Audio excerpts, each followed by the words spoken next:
In those last days before I delivered, our family was 3. Me, my husband, and our 4-year-old daughter. We lived in a little greenhouse in Ramsey, a Calgary community close to the Stampede grounds. I was an editorial and portrait photographer, and a media project manager. I loved my work. I was building a solid reputation as a book runner and was never idle.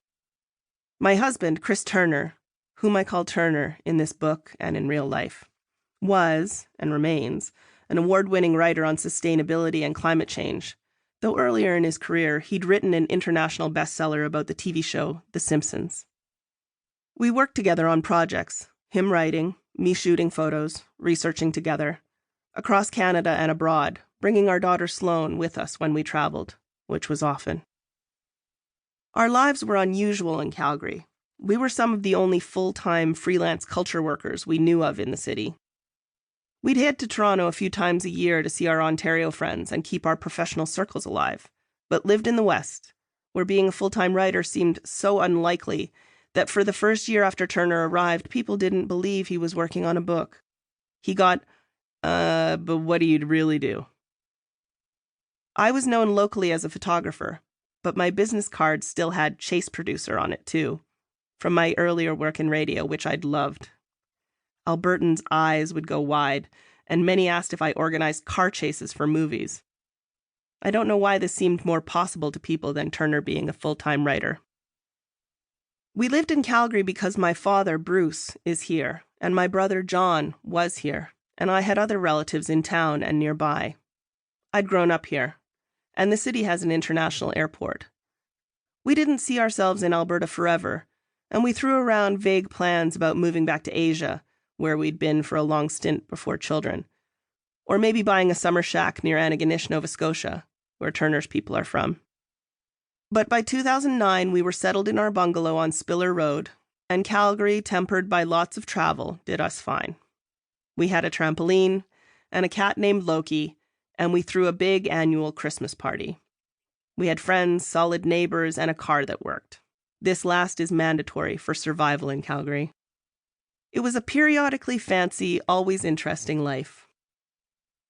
When I was pregnant with the second baby, we had lots of cool plans for the coming year. We'd spend 3 months of that summer and fall doing work and research in Europe with the kids in tow.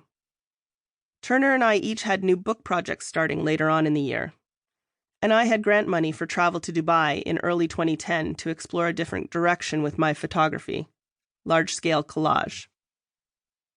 Then, just after midnight, on May 11th, 2009, I went into labor.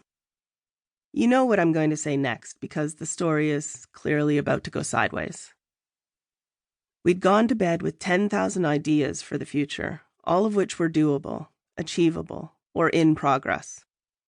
Less than 24 hours later, our lives had changed totally and forever. We now had a son, and we chose to name him Alexander. That was the last independent, unrushed, unpanicked decision we made for years to come. Now I have a special needs child. In real life, I say, he was unexpectedly born disabled. Not unexpectedly born, we totally knew he was coming, but we didn't know he'd be disabled. There's an edge to the not unexpectedly born part that strikes people as funny. Helps them relax before I gut punch them with the bit nobody wants to hear. Did it work for you? Here we go.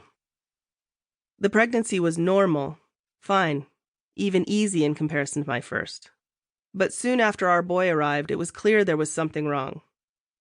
First, they said it was a blood sugar problem, but then they noticed the other things. Flared nostrils, a heart murmur, a forehead birthmark, strange ear folds. He couldn't breathe on his own and needed to be in the NICU, in a box, on oxygen. We met with genetics on day 3, a rush referral. The doctor came right to Alexander's bedside and looked him over carefully. Dr. Innes was smart and reserved and funny, a type of man I enjoy.